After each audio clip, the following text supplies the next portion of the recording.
What's going on, Unfazed crew? Today we are in Glendale, Arizona at the Mad Monster Party.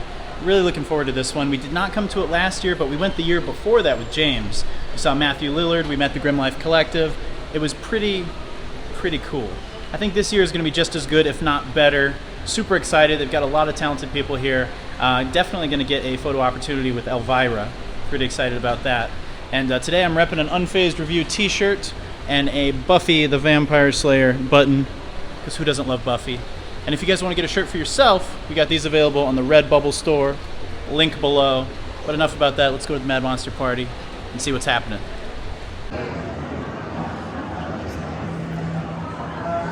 It's great.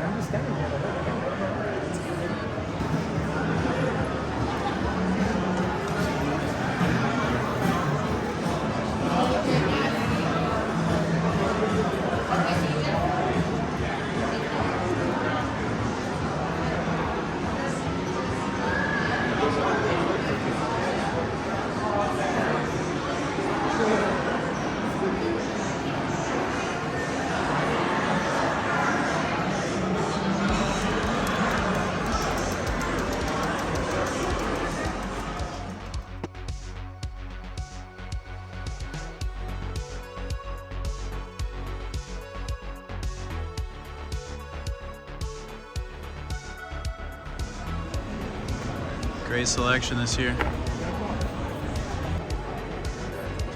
Oh, that is so cool. Yvonne DiCarlo.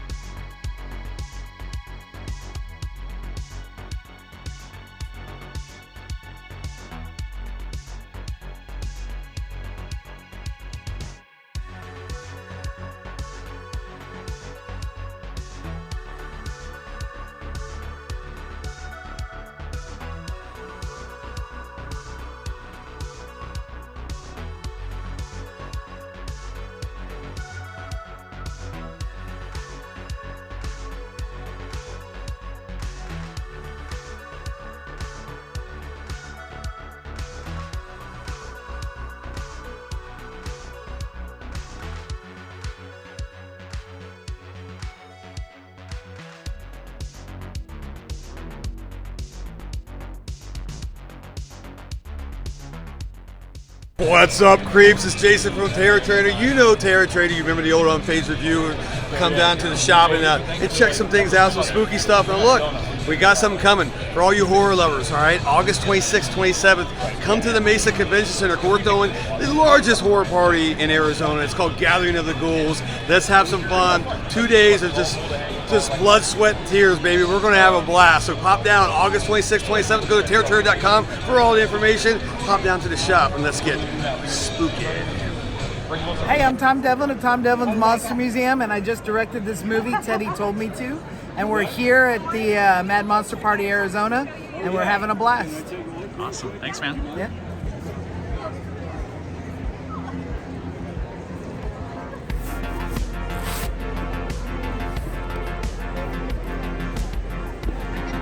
Oh, that's so cool. Got this one.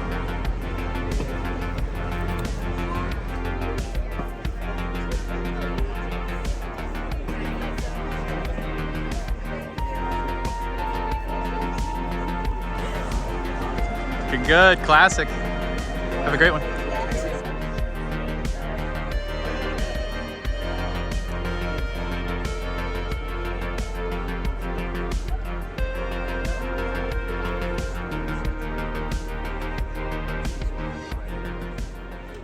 Hey everybody, this is Vincent DeSanti from Womp Stomp Films here at Mad Monster AZ. Checking out my booth. Make sure to check out Womp Stomp Films on YouTube, youtube.com/WompStompFilms, WOMPSTOMPFILMS, and make sure to check out the Never Hike Alone 2 crowdfunding campaign on Indiegogo.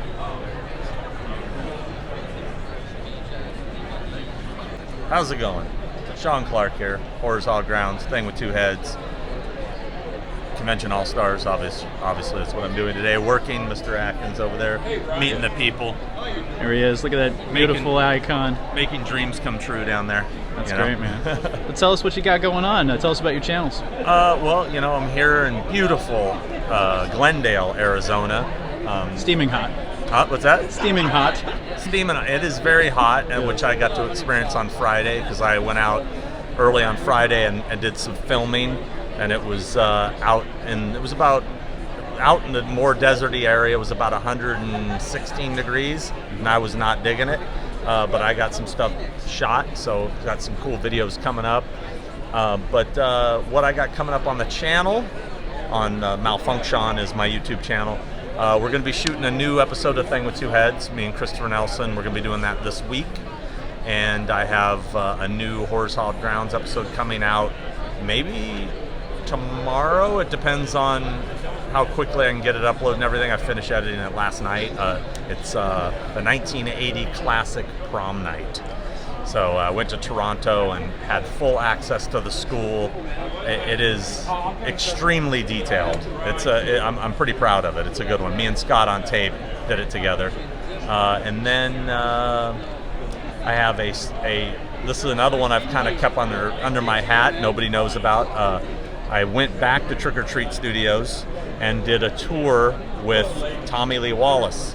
So I basically took the creator of Silver Shamrock Novelties to the real Silver Shamrock Novelties. Amazing. So it was pretty cool watching Tommy geek out, looking at all the cool Halloween 3 merchandise from this movie he thought everybody hated years ago. So that should be coming very soon. And that's it. Just keep working and filming, and I've got so much stuff coming up. I've shot so many episodes, and I'm just trying to find the time to edit them, but I'm starting to get quicker because I got a laptop, and now I'm editing on the road, which helps big time. So nice. Now, a lot of the core fan base of our channel is obsessed with nostalgia and obsessed with malls. So you and I touched on a little bit earlier, just in casual conversation, talking about Metro Center Mall and also your childhood mall that's soon to be going away. So I wonder if you could just kind of weigh in on the Bill and Ted Mall for a second, just for our fans, and also the mall that you were telling me about earlier. Well, yeah, we started talking about Metro Center. I was stoked that Adam the Woo and I came here and got to go to the last day, and I did my Bill and Ted's episode, which I was just telling you I'm going to update because I had also found the house, Bill's house, and that's in LA, and I did it like a separate little update, but now I'm going to add it into the episode. And also I just recently found and filmed on Friday the baseball field from Bill and Ted's where what is it? What's the kid's name? Deacon? Deacon. I was about to say Declan. The Deacon, calls Napoleon a dick. Deacon, take care of Napoleon. Yeah. So I'm going to add that in there as well and re-upload it just to have it complete. And then, Metro Center malls to me, I mean, they're so nostalgic. It's like seeing your childhood home being destroyed. It's like seeing your elementary school being destroyed or your high school. I spent so much time in there's two malls in particular in Orange County. Buena Park Mall, which is still there, but it's nothing like it used to be. They've modified it, and it doesn't feel the same. But it wasn't my favorite mall. My favorite mall was Westminster Mall. It's right off of the 405 freeway in Westminster, California. And that mall, I mean, dude, I can sit here and name so many classic films I saw in that mall. Creepshow, Evil Dead, Extra, Caddyshack. I saw Breakfast Club there. I mean, I saw so many movies in that mall. I spent the night. There used to be, at the mall, there was a twin theater in the parking lot, separate from the fourplex in the mall. And in that twin theater, I saw Ghostbusters. I spent the night outside of that theater in a lawn chair, me and a buddy of mine, when we were kids, to see the first screening of Return of the Jedi. That's amazing. I mean, there's so much history there for me, and I heard they're going to tear it down and redevelop it, and it breaks my heart. Yeah. So I'm gonna have to go in there and document it sometime soon. Yeah. Just to have. Yeah. But that bums me out. Why are you bumming me out? Sorry, man. Bringing down the mood. You're bringing it down. It's supposed to be happy. It's supposed to be a lot of blood flying around here. Unfortunately, frickin' the internet, man. Amazon.com, online shopping has killed mall culture. Yes. But what I don't get is how these outdoor malls do well. Especially here. Outdoor malls do well here. Surprisingly, and even if they're not thriving, Yeah. they'll opt to demolish something like Fiesta Mall or Metro Mall, Yeah. and then they'll build something like Tempe Marketplace, which is all outdoors. Yeah. Which doesn't make sense when it gets up to 120 here in the summer. Yeah, there's not too far from where I live in Irvine, California, there's a thing called the Irvine Spectrum. And it's a massive outdoor shopping mall thing.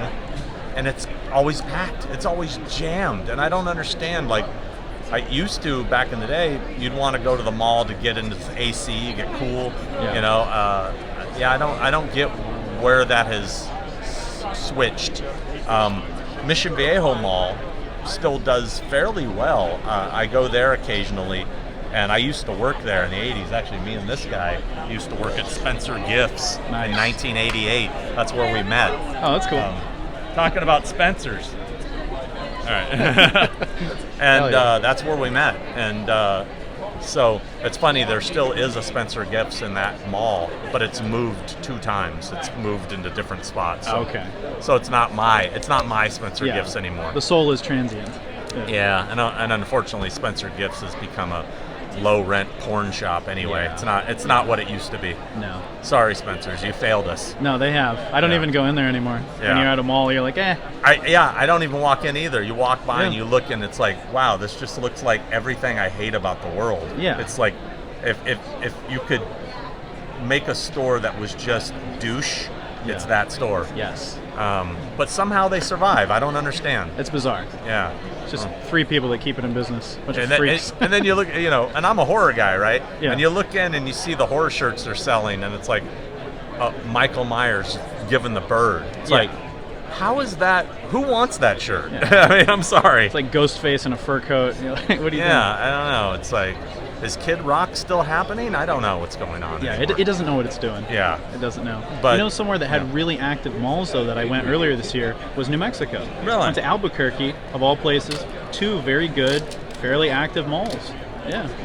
There might be some hope for us still. I don't Yes. know. I'm hoping some people will come in with some money, renovate some malls, and bring them back to their glory instead of letting them just, fall into disrepair. You know, it's a tall order. I mean, but I feel like there's something there. I feel like Yeah. there's got to be a way to bring it back. There's got to be a way to make it relevant again, make it fun again. You know, I mean, the big problem, here's one of the biggest problems, and I don't know about the age difference between you and I, but I'm 30. you're 30, okay. I'm going on 53, okay? You look good, man. Thank you. I was born in 1970, so mall culture was everything for me when the 70s and 80s, and that was where we went to meet girls, okay? Kids today do not understand interaction. They wouldn't know how to walk up to a girl in this room and just say, "Hey, how you doing? I'm so and so." Yeah. It's all about doing this online, and that's creating a lot of social skill problems for I agree. people. Yeah. And I think that is one of the reasons there isn't much of a appeal for mall culture for the youth, because back in the day we went there to try to meet girls. Yeah. And we would spend money while we were there. Nowadays they want to meet girls, they do it online, Yeah. and it's a different vibe, it's a different culture. But that's why we know how to communicate, and we have confidence, Yep. and they don't. They walk around, everything, their feelings are getting hurt constantly. Because it's like, what, I didn't like your post or something. I don't, it's a different world. But basically, we're breeding pussies. I agree. There you go. I agree. And feel free to speak honestly. We are unfazed. Oh yeah, we are yeah. unfazed. No, I mean that's the truth. I mean today's youth is a bunch of fucking little crybabies. Yeah. And whatever. Eventually they're gonna all have to deal with themselves. We'll be gone. Yep. And that's when the world's gonna implode. It's just gonna. I agree. Yeah. The past was much better. Yeah. Yes, Yeah. but I we'll work long on- for the past. Yes, we'll work on bringing a little bit of the past to the future. Well, see, that's what we're doing with these channels. Absolutely. Our channels. Yeah. We're keeping nostalgia alive. Absolutely. Because that's all we have really is our past, our Yeah. our memories. Yeah. That's the stuff we care about. Yeah, you seek out those nostalgic nuggets that everyone appreciates with pop culture and history, and Yeah. it's super important, man. Yeah, I mean, that's what makes us feel good, I mean, that's bringing us, it's like we watch these movies. It takes us back to a moment. It takes us back to a time. When I pop in Creepshow or The Fog or Escape from New York, it takes me back to when I saw it for the first time. Yeah. And that vibe, it's trying to hang on to a little bit of that. Absolutely. So, And I think that's the best, man. I mean, people actively seek that out, and I think that's why your channel's so successful. It's like literally the foundation is nostalgia, Yeah. and that's why it really connects with people. Well, that's why Horrors Hall Grounds, that's why it's such a hobby for me. When I go to these locations, even ones I've never been to, I've seen the movies so many times that when I go there, I feel like I'm going back to a childhood home or like some place I grew up with. Yeah. But I've never been there. But I'm looking at it going, I've been here in my Yeah. mind, right? So it's this really cool feeling of nostalgia as I go around every corner. Like when I was doing the prom night episode, as I would go around a corner and I would see something, oh shit, there it is, It's so cool, man. It's an adrenaline rush, and that's what keeps me doing it. I was just talking to somebody about it, yesterday. Somebody asked me, do you ever think you're going to run out of movies? And I think I am, because I don't really feel like doing this for new movies. This guy's, does he not know we're recording? I know. Anyway, I mean, very rarely do I see a new movie that I'm interested in doing an episode on. It's all old stuff. So eventually I'm going to hit a wall where I think I've kind of went, I think I'm good. I don't know. Maybe I won't ever get there. I've had that fear where I think maybe I will run out of stuff to talk about, other things to go vlog. Yeah. You could always do a part 2. You could always do a revisited. That's true. Yeah. But again. And you'd be surprised. I mean, sometimes things will come up that you don't even think about, and you're like, oh, maybe there is a different angle. Maybe there is some way to stretch this out, in another direction. Yeah. So you'd surprise yourself, definitely. Yeah, for sure. Yeah. But as of right now, I have quite a laundry list, so. That's the best, man. Yeah. Well, Sean, we have your links down below. Anything else you'd like to shout out while I got you here? Captive. Nah, just live your life, man. Have fun. It's all about having a good time. Be nice to other people. Treat people the way you want to be treated. Don't be a dick. That's the way to do it, man. Would you be kind enough to give us a remain unfazed? Oh, and always remain unfazed. Awesome. Thanks, sir. Oh, so sick, man. Anything you'd like to shout out for our channel? Yeah, come to Mad Monster. It's awesome. Hell yeah. Something cool you could record on here. Let's see what we have here. Oh, I love it. That is amazing. I'm getting some Imhotep vibes. That's sick, man. Oh, those are great masks, and I'm like, there's Riley. Yeah. That's sick. I tell him every year this is the one thing. That's great, man.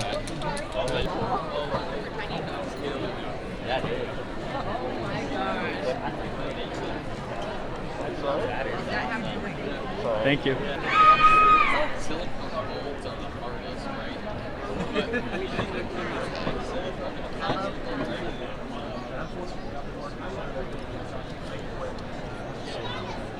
When is it?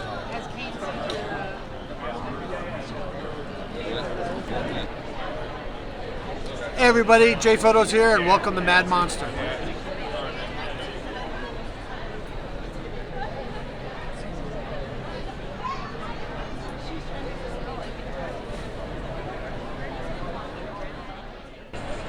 Alan? Oh, that's very cool. Did you make that? Yes. All right, cool. Would you like to appear on camera? Sure. All right, come on in. Shout out your work. Cynical Sin Creations. And this is the shadow box that I made, and I had Robert England sign it yesterday. That is very spectacular. Yes. Wow. How long did it take you to make that? Half a day. Okay. Wow. Yeah, half a day. That's very cool. Thank you. And where can people buy your stuff? Instagram, Cynical Sin Creations. Awesome. Yeah. All right. Very cool. Thank you so much. You're welcome. Oh, I love the Bill and Ted. Party on. Party on, dude. Most excellent.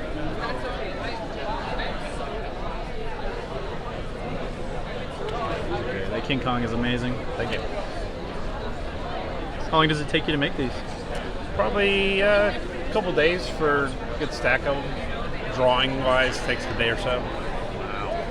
Very cool, man. You can find me at metaldevilart.com on Facebook and Instagram. Awesome. Thank you so much, man. Thank you.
So check out Kip's World on Instagram or kipsworld.org website. Peace out, man. Thank you so much, man. I feel like we've already. You guys look wonderful. So I have my Instagram is salt_bird_gish, and we do tons of cosplay, random acts of kindness, weird scavenger hunt stuff. It's been a little bit inactive, but it's probably going to get up and running in the next couple of weeks, so we got some stuff coming up for that. And yay, Mad Monster, so much fun! Dr. Jones, Dr. Jones.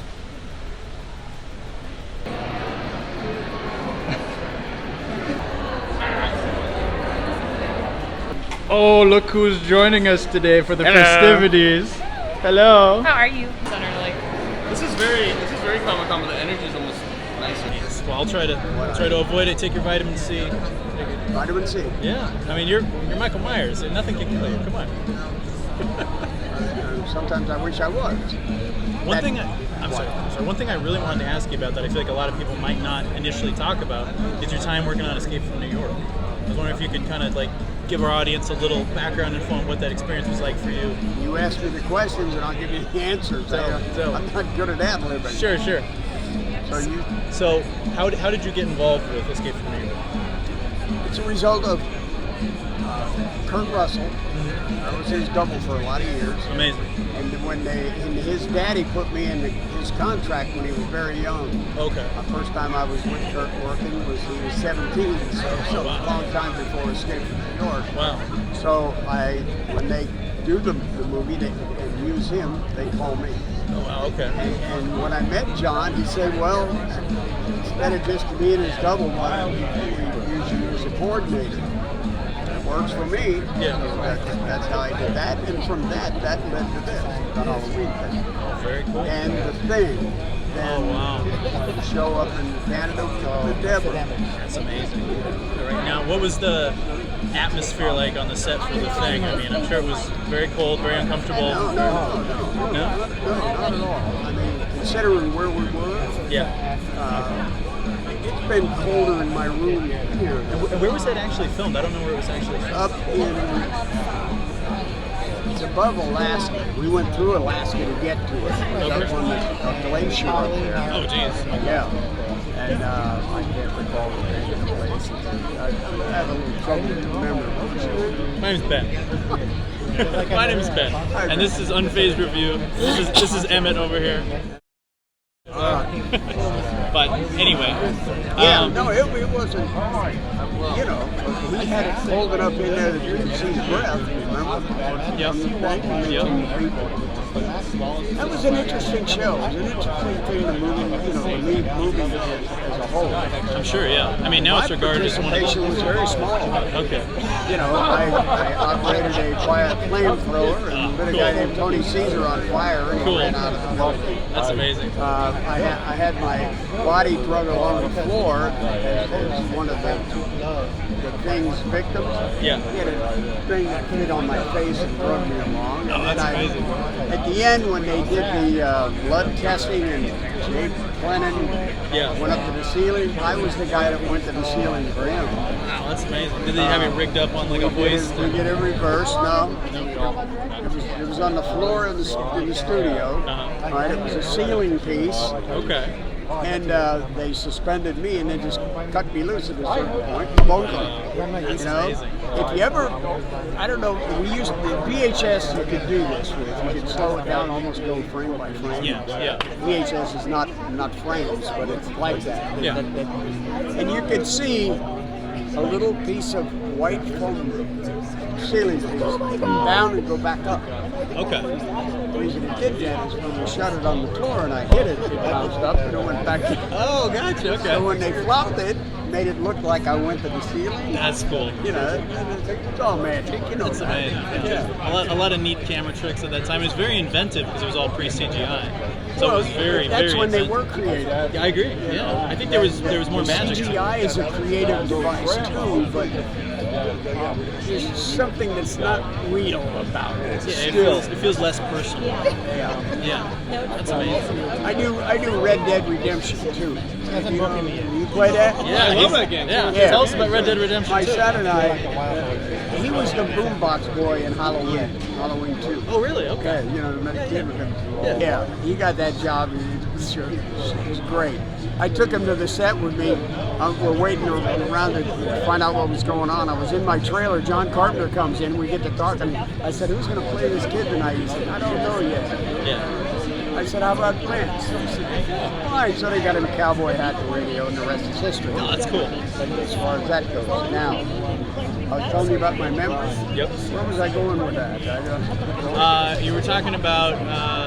No, my memory is confused. Yeah. Red Dead Redemption 2. Red Dead Redemption. Oh yeah, Red Dead Redemption 2. He lives near outside of Seattle, Washington. Yeah. I'm in Tennessee, and we're online together on our PlayStations, right? Well, no, we do it. I have it both on my computer. Yeah. Do that version. That's when I do it. When Masterpiece. I have PS3, 4, and 5.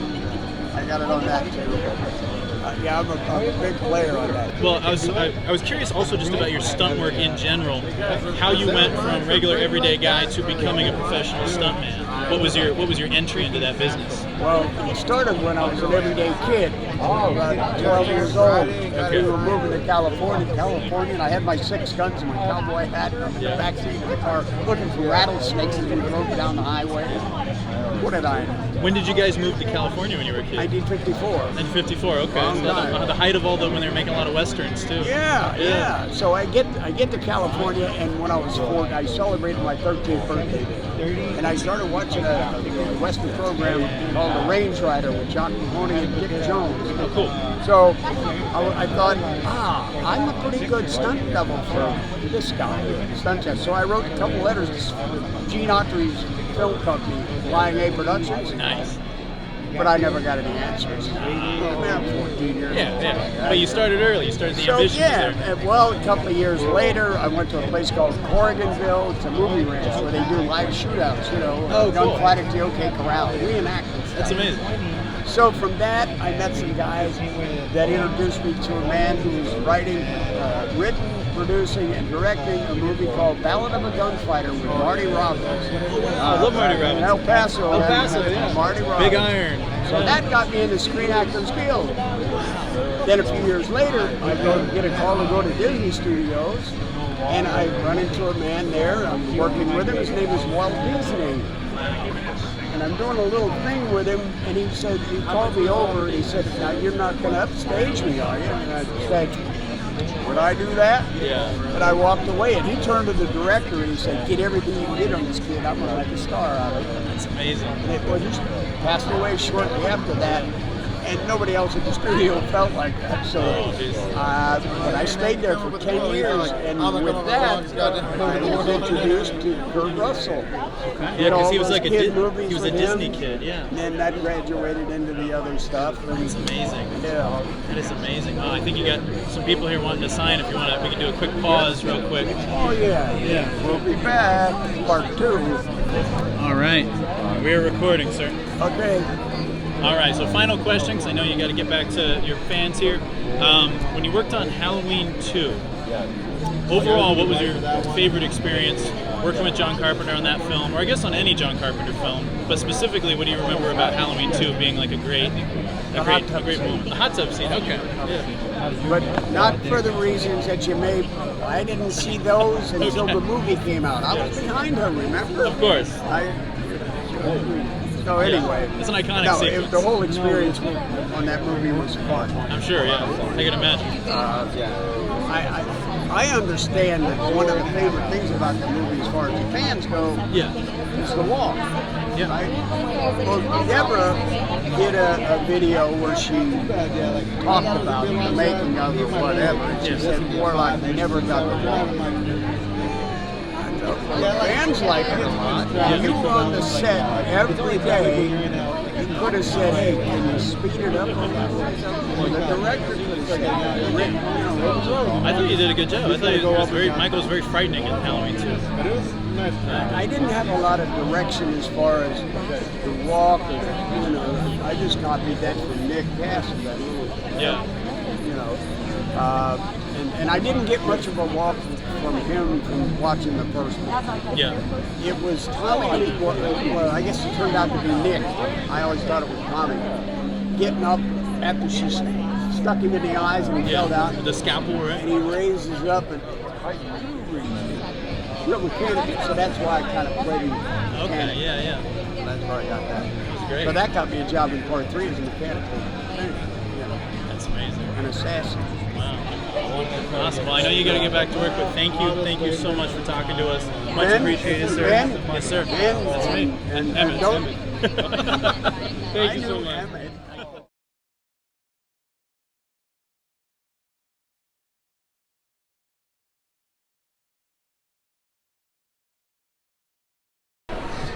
All I can say is talking to Dick Warlock, getting an impromptu interview, that was amazing, dude. I was telling Emmett, watching Halloween 2 as a kid, watching The Thing, watching Escape from New York, never in a million years did I think, I'm going to talk to the dude that played Michael in Halloween 2 and just sit down and have an impromptu conversation. Sweet old man now, very nice. Yeah, it's very nice. Yeah, I mean, I still feel like he could still shove someone's head in a hot tub and kill him, but sweet guy, very sweet guy. Ben and I also approached the actress who played Megan from that horror movie Megan about the android robot lady. And they didn't want us to film it because she's a kid, which totally makes sense. But she was just nice, normal little kid. She was eating nachos. And I asked her, because the movements are so uncanny in the movie. It was hard to tell if it was even a real person or not. But she was like, "Oh yeah, that was all me in a costume, even like the dancing and everything." And I was like, "Wow, it's really impressive and cool." So yeah. Amazing. Yeah. Hey, so I was just walking through one of the aisles and happened upon Tom Atkins. We like brushed shoulders for a moment, and I, not really knowing even like who he was, just kind of immediately was like, "Oh, I'm sorry, I bumped into you." And he's like, "Why are you sorry?" And I was like, "Oh, no reason, just bumped into you." And he was like, "Oh, like no need to be sorry." And we like walked down the whole rest of the aisle together, and he was just like asking me if I'm joining the event. So like the nicest guy, super cool. Really just like wanted to make sure I was having a good time. He's like, "Oh, I'm so glad it's busy even for a Sunday," and he just seemed happy to be there and glad that people were like showing support and stuff. So super cool guy. That's amazing. Everyone is like really nice. Yeah. Now we're on our way to meet Elvira and get a picture with Elvira.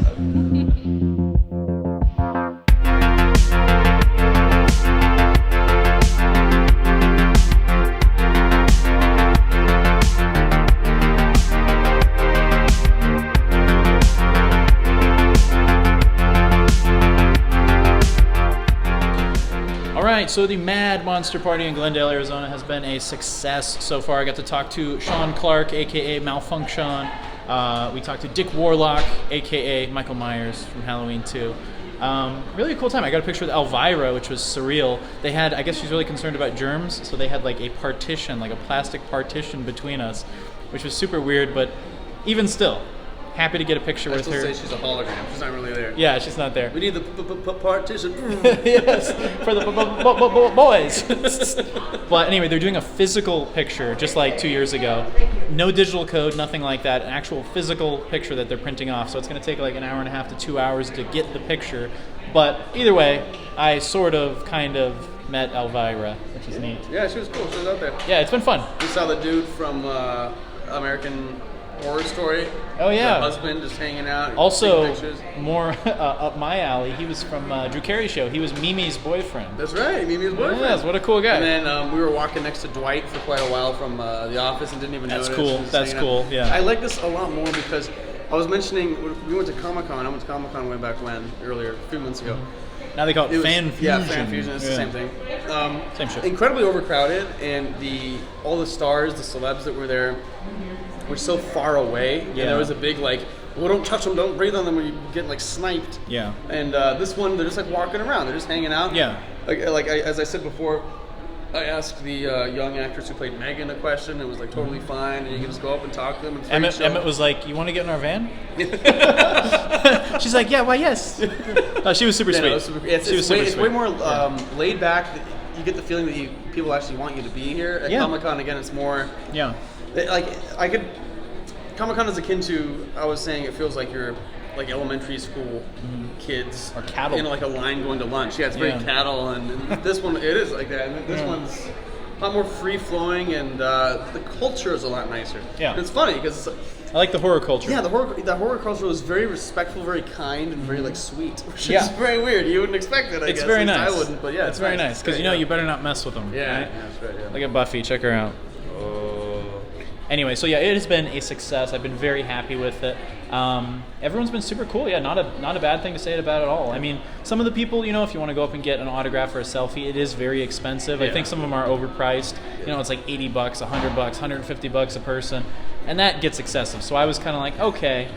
I got the Dick Warlock interview, which was free. He was just courteous and just wanted to talk to us. He was just a nice dude. Yeah. Sean Clark, just a nice guy. Just went up and talked to him because they're cool people. But the only one I paid for was Elvira, the Elvira picture, and that's it. I just decided, okay, that's the one I'm going to pay for. But the rest of them, a bit overpriced. But if you're a big fan, I mean, I think it's worth it. Yeah, absolutely. Yeah, very, very cool stuff, and happy to be here. In case I forget, like, subscribe, and most importantly, remain unfazed. Yeah, that. Get him, get him, get him.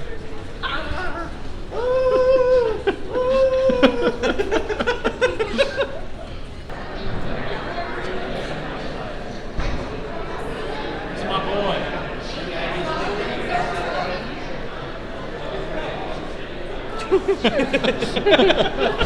boy.